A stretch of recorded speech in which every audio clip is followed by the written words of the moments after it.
Hi, it's Tansel here. Today I'm going to talk about why training your memory is important, and we're going to look at what makes it important and also things that you probably never thought of. So let's go. Now, training your memory, it doesn't have to be difficult. You don't have to have an exceptional brain to get started, right? When I started, I didn't have the best memory. In fact, I had a pretty crappy memory, right? And what I learned was there's specific exercises you can do that'll not only improve your memory, but give you the skill to improve your concentration, to create focus. And also, the most important lesson that I probably learned from memory training is learning from failure. Now, what does that mean? I'm going to go through some examples and just so you can understand how that works and what you can do to make the most of training. What we do in, say, memory competitions or training, we memorize things like numbers and playing cards and things that are quite abstract.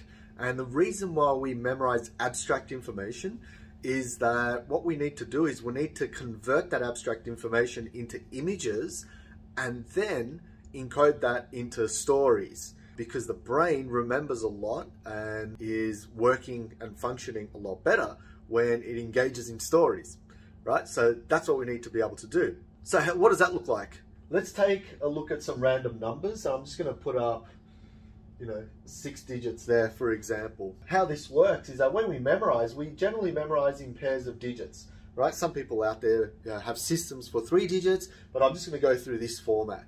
What happens is that, that could be an image. For mine, it's a rat, that's, a van, and that is a chef. So don't worry about how I came up with these images. Just know that these are images.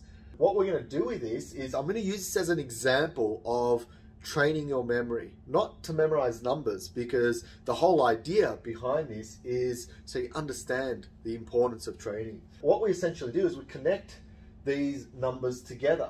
And the way we do it is the rat jumped into the van and then the chef ate it in the van. Or I could just make some silly story. The thing is, once you've got, this is just 6 digits. Once you've got 40 digits in a row, what's going to happen is that eventually you might make a mistake. Right? So you're making this story and then suddenly the story is a lot weaker and you make a mistake. Now what happens there is that in competition, if we make one mistake, we get 0 out of 40, not 38 out of 40 or 39 out of 40 if we make 1 digit wrong, right? We get 0. So what this means is that we're learned how to memorize effectively. What we learn is that by making mistakes, we can then look at this mistake and go, hang on, what's going on here? Why was this a mistake? Was there a weak association? Was, the number wrong? So we analyze this. We analyze it and then you understand that, oh, okay, the issue here was that it just wasn't connecting to the location, or this wasn't happening, that wasn't happening.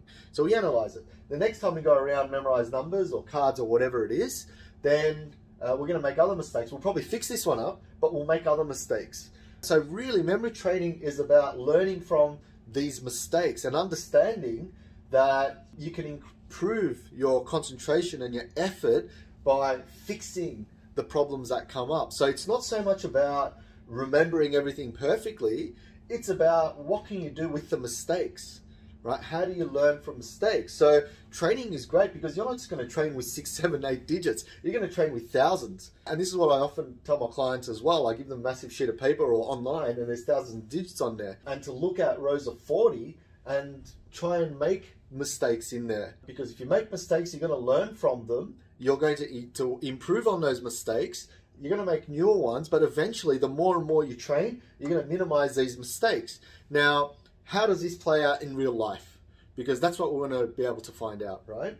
In real life, you're going to come across situations where it's going to be similar to this, right? You're going to make a mistake, or you're about to make a decision that's incorrect, or you've already made it. You're going to look at what you've learned in your training and go, okay, maybe I can apply it this way, or maybe I can use this strategy. The skill in training your memory is parallel. You can use it. You can transfer that knowledge into everyday life.